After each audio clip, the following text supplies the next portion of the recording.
El vivir y el morir, dos experiencias plenas de sentido.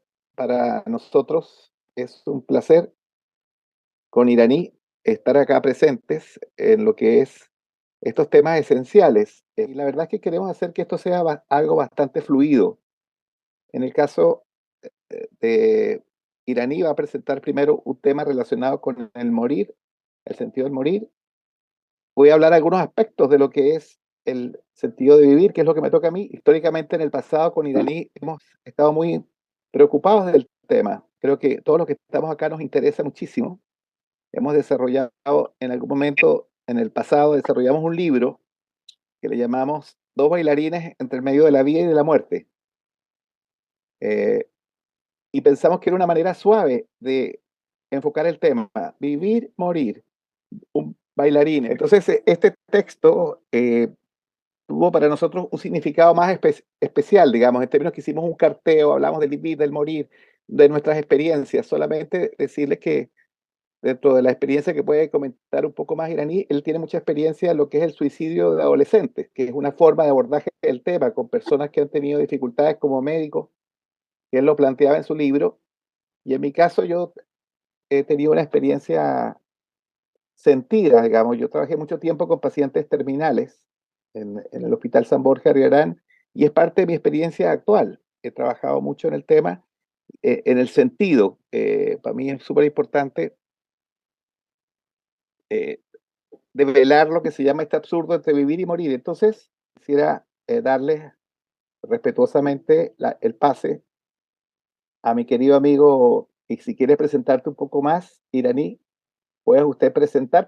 Quiero decir inicialmente, perdona, porque aunque ya viva en Chile desde 2016, como soy brasileño, no que justifique esto, ¿no? Obviamente, pero aún hablo un portuñol mejorado, yo pienso, no sé. Ustedes después van a poder comentar o que les parece. Pero de tiempos en tiempos me sale una palabra en portugués, ¿no? Entonces les pido perdón anticipadamente.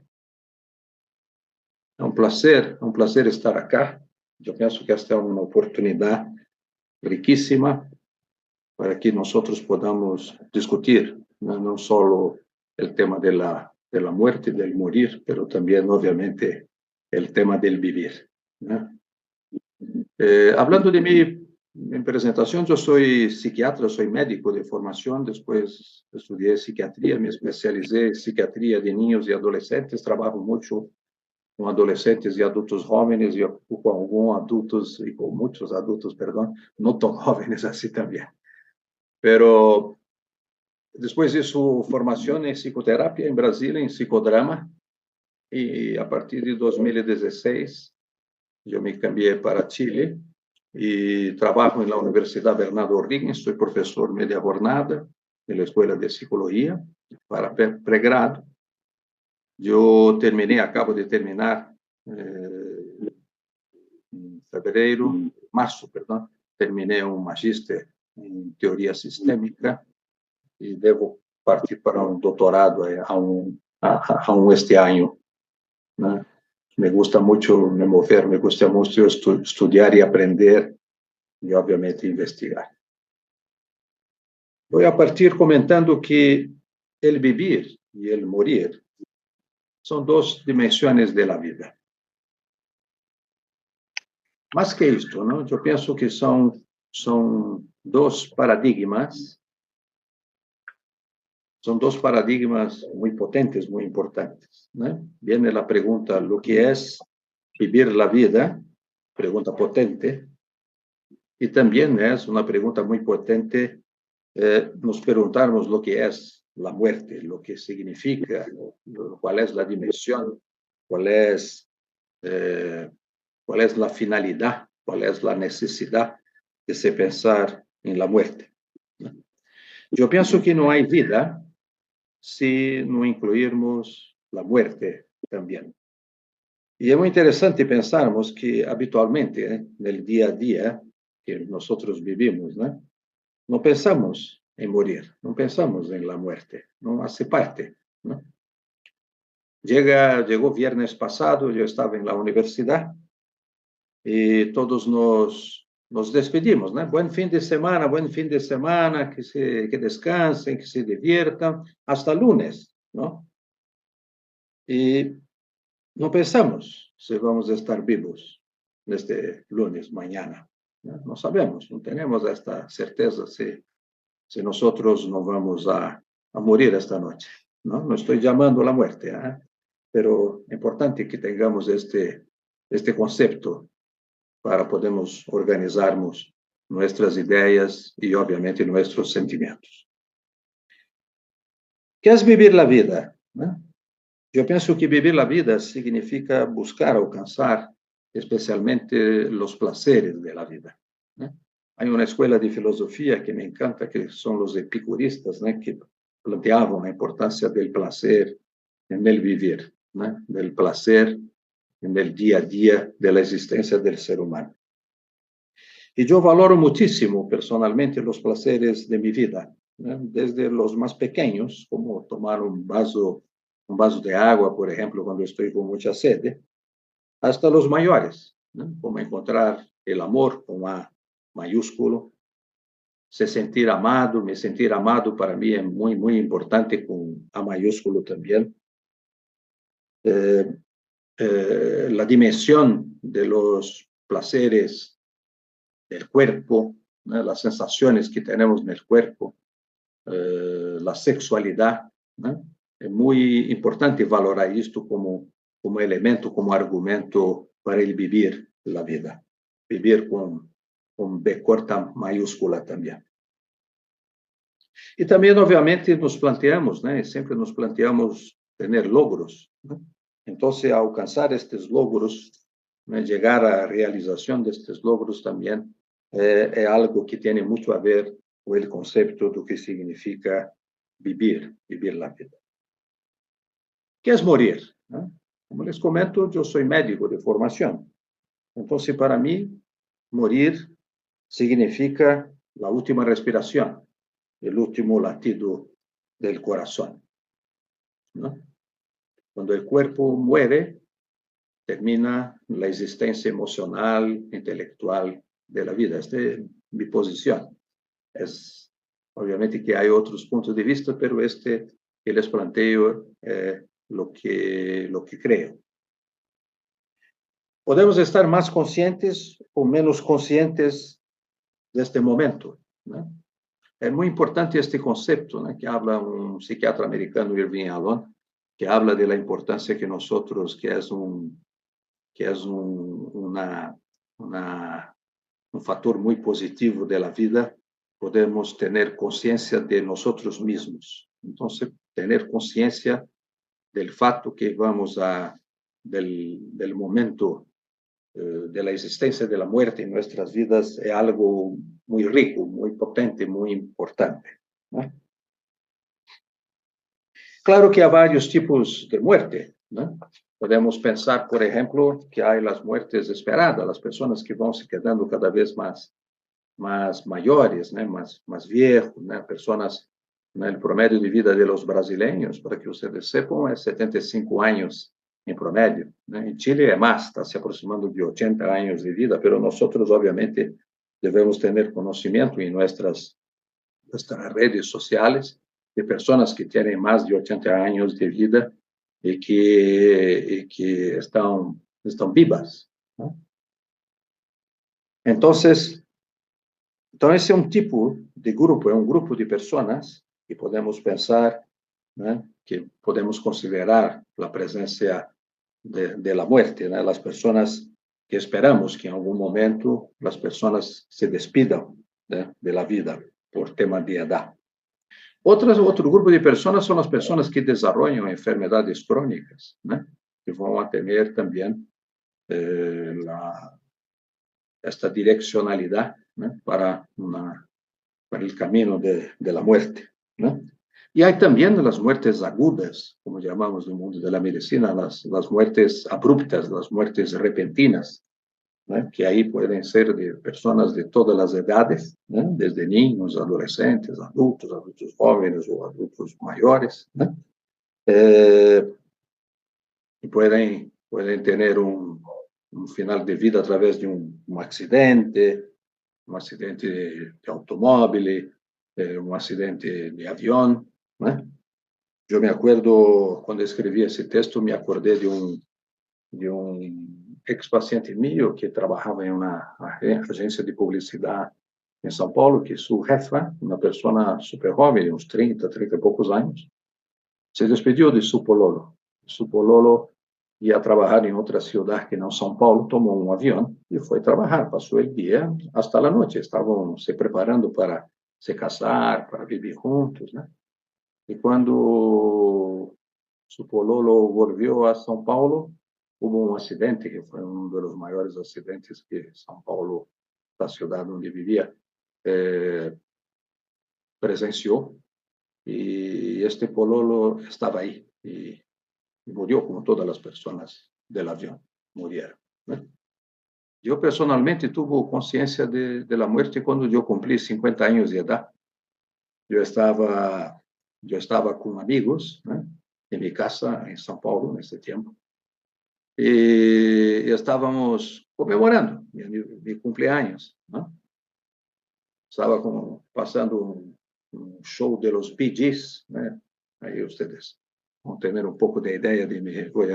Como hablo los chilenos, vocês vão deixar que vocês percebam mi carnet, né? E estava um show de los Bee Gees, quando parei o show e comecei a falar algumas palavras de agradecimento por a presença das pessoas, porque estava cumprindo 50 anos de idade, né? E les confieso, né, eu não sou muito crédulo nisto, como les comentei, sou médico de formação, acredito muito nos elementos físicos, biológicos, né, da vida. E de repente passou uma sombra, né? Eu mirei e falei, que raro, não? Que será que está passando? Será que tomei muito vinho? Será muito vinho chileno, talvez, né? Pero eu tive a sensação que a muerte passou por mim neste momento, né?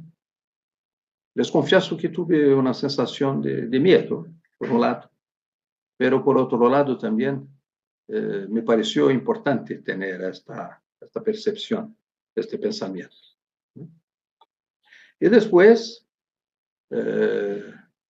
eu tive a oportunidade de trabalhar com um paciente que me buscou porque ele tinha certeza que ele tinha uns 42 anos, mais ou menos nesse tempo, que aos 45 ele iria morrer como seu papá morreu, quando o papá tinha 45 anos de idade.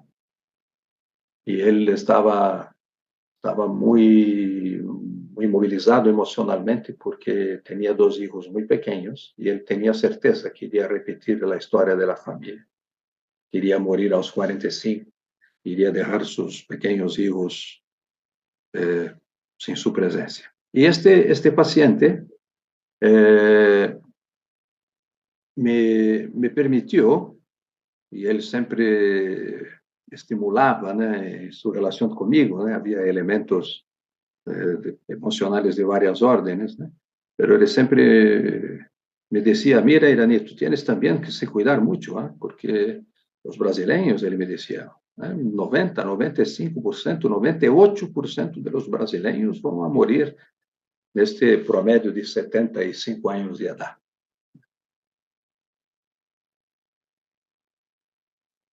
Por outro lado, também posso comentar algumas coisas, né? Não sei se vocês se dão conta, morir hoje em dia, em 2023, tem uma maneira de morir, uma forma de morir muito diferente do que era há 50 anos atrás. Eu observo acá em Chile, diferente muito de São Paulo, da cidade onde eu vivia.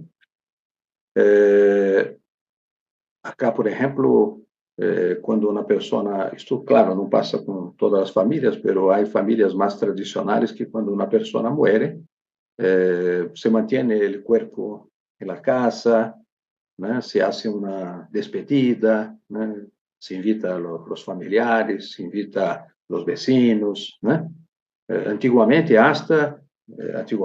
como momento, há uns 50 anos atrás, 30 anos atrás, né? A pessoa que tinha consciência que ia morrer, ela se preparava, ia para a cama, né? Se percebia que estava se direcionando para seus últimos momentos, se despedia, né, de sua senhora, se despedia de seu marido, se despedía de sus hijos, ¿no? Y después que la persona moría se llamaba el padre, ¿no? Las personas eran más religiosas, ¿no? En estos años pasados, ¿no? Se hacía una despedida en la propia casa y después se daba un baño, se vestía la persona que había fallecido, ¿no? Y en 2 días después es que iría para la iglesia, ¿no? Se celebraría una misa y después la persona iría a ser direccionada para el cementerio donde se quedaría, ¿no? Y obviamente que los familiares irían visitar a cada tiempo, a cada rato, ¿no? Irían mantener la memoria, ¿no? De la persona que murió. Hoy en día, si ustedes van a 2023, van a São Paulo, y yo pienso que ya está pasando esto en Santiago también, como una ciudad grande, como la capital, ¿no? Si una persona muere ahora, 8 de la noche, les garantizo que primero no va a morir en la casa, va a morir seguramente en un hospital. El lugar de morir se cambió, ¿no? No es más la casa de la persona. La gran mayoría de las personas, 99%, mueren en el hospital, ¿no? Por varias razones, ¿no? Por otro lado, si la persona muere en el hospital, la familia va a se despedir de la persona que murió hasta la medianoche. La medianoche, seguramente las personas de la familia vuelven a la casa para descansar.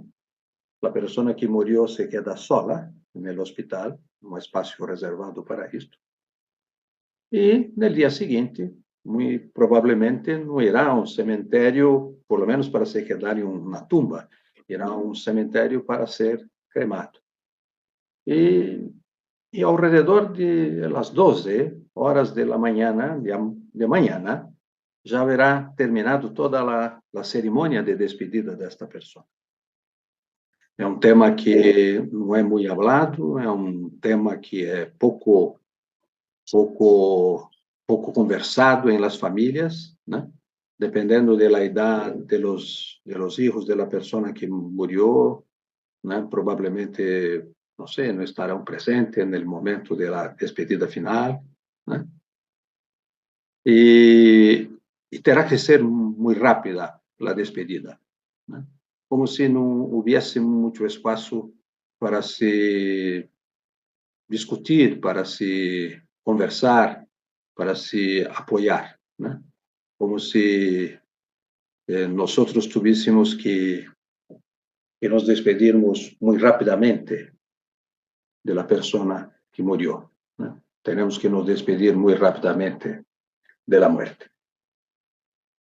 Esto tiene una conexión con temas, como les dije, súper relevantes, que es la experiencia de morir, que es lo que está relatando Iraní, y tal vez esa experiencia de morir nos lleva muchas veces a preguntarnos, cuando una persona muere, qué bueno era el finado, dice uno, como que ojalá, ¿qué pasará con esa persona va a otro lugar, esa persona trasciende desde el punto de vista espiritual, existe un alma, no existe un alma, hay distintas creencias al respecto, pero nos lleva a plantearnos el dolor que significa la pérdida. Antes de hacer esta charla, me tocó algunas preguntas que contesté en privado sobre el tema de la muerte, y decía una persona, una eh, mujer, una señorita, que decía, a mí no me parece que puedo encontrar de positivo en el morir, cuando en el fondo se mueren los bebés en la guata, en la guatita, dijo ella, en el vientre. Y la verdad es que en privado yo le contesté que en el fondo una cosa es la experiencia de morir y cómo enfrentamos la idea de muerte, y otra cosa es la pérdida de un familiar, o cuando está la persona embarazada y tiene esa pérdida tan terrible. Efectivamente somos seres humanos y encontrar un sentido es complejo. Es complejo cuando uno quiere a la gente. Pero lo que nos importa acá, y el sentido también de la charla, es tomar eso. Eso requiere cierto grado de empatía, cierto grado de acoger a la persona que tiene esta experiencia, y que la verdad es que nadie nos libra de eso. Todos tarde o temprano hemos estado expuestos a la experiencia del morir, y, y vamos a estar expuestos. Y también uno de los puntos relevantes cuando alguien muere es que nos enfrenta a nuestra propia muerte, a nuestro ser finitos, a nuestro ser mortales. Entonces, bajo esa óptica, también uno se pregunta qué absurdo, ¿verdad? Nacemos, vivimos un tiempo y morimos. Y en ese intertanto, ¿qué podemos hacer? ¿Podemos hacer algo que tenga relación con un sentido? ¿O esta vida es absurda, absolutamente absurda? Yo reconozco en lo personal, quiero decirles que amorosamente por ahí está mi madre, que es casualmente desde Venezuela. Bienvenida, madre. Pero ella tuvo la oportunidad, fue la primera lectora de nuestro libro hace como 3 años. Y ella dijo, en ese tiempo, dijo, oye, encuentro, hijo, que tú estás muy depresivo. Yo veo que Iraní es una persona brasileña muy contento, pero creo que tú tienes un sentido muy depresivo. Yo dije, bueno, mamá, puede ser, pero el sentido para mí de la muerte es un sentido que tiene valor, que tiene creencias. El sentido de la vida tiene un sentido pragmático. Podríamos decir, hacer dos separaciones. Una separación tiene que ver con si yo soy creyente, si yo tengo fe. Si yo tengo fe, entonces tengo lo que significa un presupuesto trascendente. Si yo soy católico, creo que hay una vida que está más allá y que efectivamente cuando yo muero y yo me he bautizado, tengo los sacramentos católicos, probablemente yo puedo esperar el día del juicio final. Ahora, el gran problema que plantea eso, y hago un paréntesis de lo católico, si yo soy budista y creo en el karma, ¿verdad? Significa que van a haber distintas reencarnaciones o todo lo que ocurre es por algo, uno lo escucha recurrentemente. Podemos pensar también en la metafísica, que nosotros somos energía que va fluyendo, que va expandiéndose. Y evidentemente el gran problema de la explicación del sentido de vital tiene relación con un fenómeno que nos colude a todos, que tiene que ver con la fe, el sentido de la fe. Cuando estaba en la escuela de psicología, que me sentía absolutamente poco crédulo, decía, bueno, ¿dónde está la fe? La fe, si yo tengo fe en un evangélico y me vuelvo a una iglesia evangélica, entonces probablemente voy a sentirme feliz, voy a estar muy contento. Pero me di cuenta que habían dos fenómenos importantes en la fe. Si Dios está fuera de nosotros, entonces nosotros tenemos que buscar a Dios fuera de nosotros. Y si lo buscamos afanosamente, encontramos que Dios nos puede ayudar. Y si Dios nos abandona cuando hay una desgracia como la que contamos al principio, uno dice, uno puede renegar a Dios porque Dios está fuera. Entonces hay toda una serie de creencias relativas a la divinidad, a la diosa, al universo, y hay otra forma de creer trascendente y que le da un sentido y que tiene caminos distintos, que tiene que ver con la creencia que Dios eres tú. Dios está presente en nosotros. Y las consecuencias que tiene pensar en el Dios externo versus el Dios interno no es menor, porque en la medida que Dios está dentro, uno puede vivir la experiencia de la divinidad. Los que estamos acá es una experiencia próxima, todos somos dioses, desde esta creencia. Y eso, el creer en Dios afuera o el creer en Dios adentro, nos lleva a un cierto sentido. Y el gran problema del sentido se asocia básicamente al factor fe. Si yo tengo fe, efectivamente tengo fe en Dios, tengo fe en el universo, y la gran pregunta es, ¿realmente yo practico la fe o solamente creo porque tengo una desgracia? Cuando tengo miedo que algo va a suceder, cuando aparece un temor, un miedo, un terremoto, yo tengo fe. O soy una persona, soy un hombre de fe. Eso nos plantea interrogantes. Yo creo, pero ¿creo de verdad o soy solamente para la galería?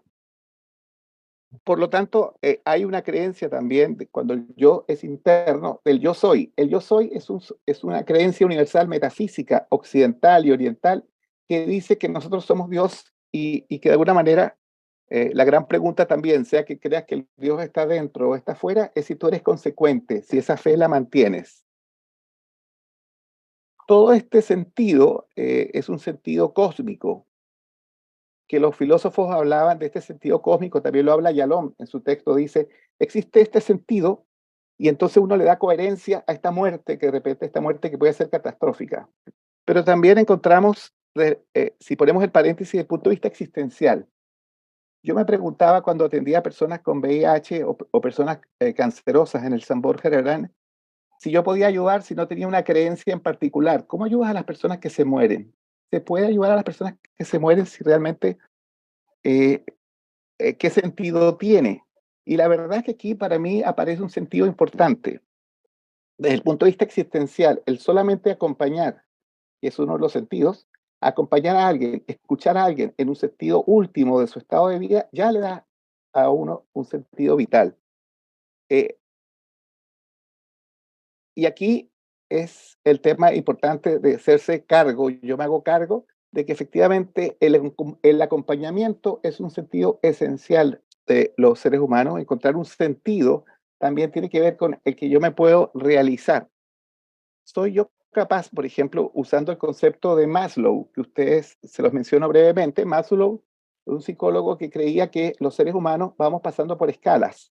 Ustedes la conocen probablemente, pero que tiene que ver de las necesidades básicas. Cuando yo tengo techo, cuando yo tengo comida, cuando yo tengo amistades, yo voy elevándome y de alguna manera me voy reconociendo con nosotros hasta un nivel más alto, que tiene que ver con la trascendencia. Nosotros podemos trascender. Sin embargo, este cruce de emociones o de sentimientos es bastante variopinto, digamos. Podemos tener claridad en un punto y en otro, y de repente siempre la idea de Dios aparece, o la idea de la creencia en el más allá tiene que ver con la muerte, con el vivir y el morir. Desde el punto de vista existencial, ¿qué es lo que se puede hacer? ¿Se puede encontrar un sentido? Pensamos que sí. ¿Cómo uno puede encontrar un sentido? Uno tiene áreas de sentido. Por ejemplo, si yo les pregunto a ustedes, ¿qué sucede con la vida de cada uno, de cada una? Y cuando digo qué sucede, se refiere en el ámbito profesional, en el ámbito del quehacer. Entonces uno puede decir, yo estoy con claridad con mi trabajo o me siento aburrido, me siento pésimo, no puedo estar bien ahí. Entonces, como decía Freud, Freud hablaba de que el trabajo y el amor. En el amor, yo tengo claridad de las emociones, yo me siento bien, me hace sentido, tengo buenas relaciones con las personas, tengo buenas relaciones de pareja. Si yo tengo claridad en el amor y tengo claridad en el trabajo, probablemente estoy dentro del sentido. Pero hay una tercera variable que agregamos acá, que es una propuesta también, que es el uso y de que hacemos de nuestro tiempo libre.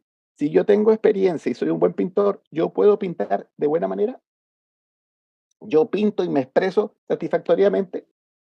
Entonces vemos que cada una de esas áreas, el trabajo, vemos el área del amor, de las relaciones humanas, de la relación de pareja, donde es el espejo de tu alma, o el tiempo libre, si yo me siento bien. Y si esa totalidad hace que yo me sienta bien, pues probablemente empiezo a encontrar lo que es un sentido de vida. Me hace sentido porque yo hago un flujo, fluyo y puedo de alguna manera trascender. Entonces yo me planteo de qué manera el sentido nos está moviendo permanentemente a un quehacer, a lo que hacemos. Hay algunos temas que nos llevan mucho al sentido. Y uno de los más importantes tiene relación con la incerteza. Nosotros no sabemos si el sol sale mañana. Nosotros no sabemos qué va a pasar después.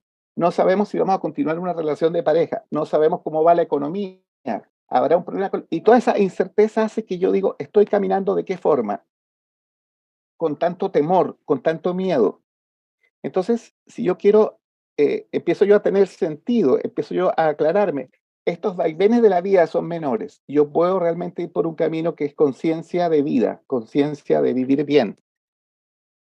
Eh, También hay, en relación al sentido de vida, está lo que significa el espacio del momento. ¿Dónde estoy viviendo yo? ¿Estoy preocupado por las expectaciones de futuro?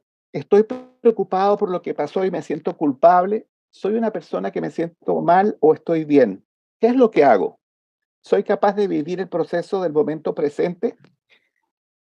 De todo lo que yo estoy diciendo, ustedes pueden inferir cómo está su sentido de vida.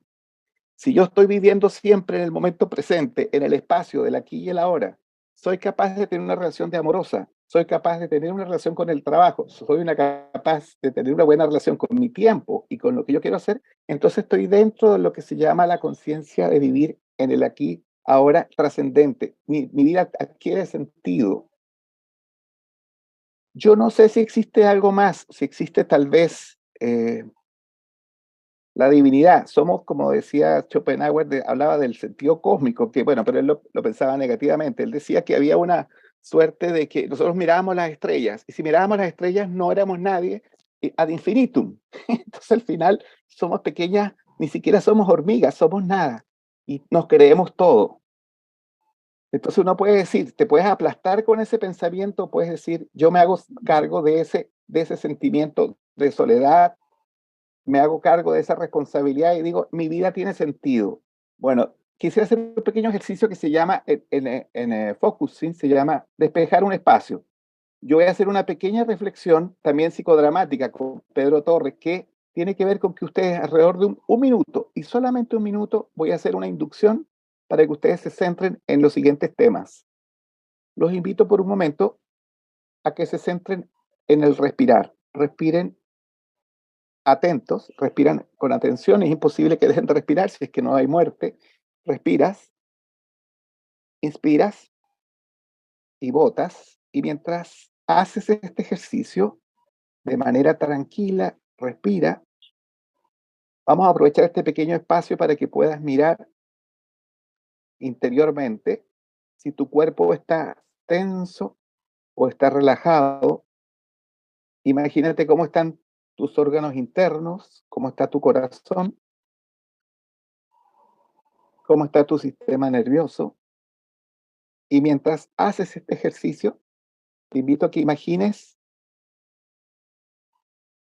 una suerte de pantalla mental delante tuya y puedas mirarte en profundidad de cómo estás hoy en la vida desde un punto de vista amoroso, cómo están tus relaciones de pareja, si tienes tu pareja, te sientes bien, te sientes mal, cómo están tus relaciones familiares, estás bien, estás mal, te sientes satisfecha o satisfecho, cómo llevas tu vida profesional, si estás en la casa o trabajas mucho, te sientes una persona realizada. ¿Cómo están tus hobbies, tus talentos? ¿Los desarrollas? ¿Eres una persona que disfruta profundamente de la vida?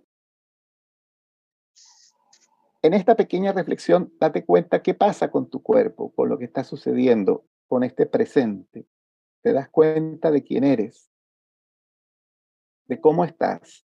La vida es ahora, en este momento, no después, es ahora. Agradezco profundamente que estén acá y te voy a dejar unos 20 segundos para que sientas esa experiencia de foco, cuán bien y cuánto sentido hay en tu vida, y en el vida y el morir.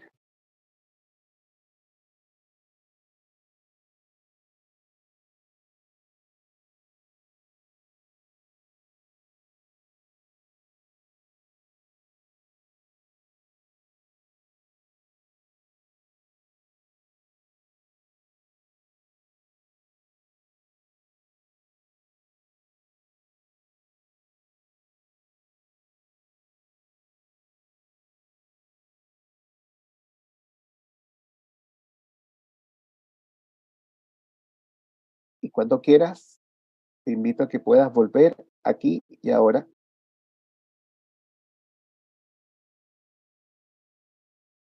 También quiero ser justo, ¿ah? Yo quiero ser justo con ustedes. Espero que puedan haber reflexionado y haber mirado. Puedo sumar de que yo pienso que la vida y la muerte son personajes, vamos a hablar así, que están presentes en nuestra vida todos los días, todos los momentos, todas las horas, todos los minutos, todos los segundos. Hay que permitir que la muerte hable y la vida hable también. Y con esto podemos tener un diálogo, yo con mi muerte, mi posibilidad, mi realidad, obviamente que un día vas a imponer de morir, con también con lo que yo quiero de la vida, ¿no? Tener conciencia de la muerte significa también tener más conciencia de la vida, ¿no? Yo pienso que, por ejemplo, entre mis 40 y mis 50 años de edad, yo no tenía estos dos personajes presentes en mi conciencia de vivir. Yo simplemente me acuerdo de trabajar, trabajar, trabajar, trabajar, pagar cuentas, pagar cuentas, pagar cuentas, pagar escuela de hijos, etcétera, etcétera. Había una presión y yo me ponía esta presión, obviamente. Nadie más ponía esta presión. Yo que ponía esta presión, obviamente con las responsabilidades. Y yo les garantizo que de entre los 40 y 50, yo pocos momentos me acordé de mí mismo, ¿no? Yo tuve obviamente muchos placeres, especialmente con mis hijos, ¿no? Poder acompañar el desarrollo, el crecimiento de un hijo, de una hija, es una oportunidad increíble en la vida. Pero este diálogo que nosotros podemos tener, Diego, es muy importante, ¿no? Que yo quiero de mi vida hoy y siempre poniendo también, si posible, la muerte como un personaje que puede hasta hacer algún comentario, ¿no? Para nosotros. Agradecer la presencia en día domingo acá con mucho sentido. La verdad es que no quisiera así abruptamente, dejemos a lo mejor al futuro. Estamos escribiendo un segundo libro que esperemos que nos vaya bien y lo presentemos con Iraní. Esta vez le cambiamos de la muerte, le cambiamos a la vulnerabilidad. Vulnerabilidad, somos vulnerables, seres vulnerables. Eh, no sé si quieres decir algo más, Iraní, antes de cerrar, antes de hacer un cierre. No, también me gustaría de agradecer la presencia de las personas, ¿no? Que están este domingo acá con nosotros, ¿no? Un placer gigantesco, ¿no?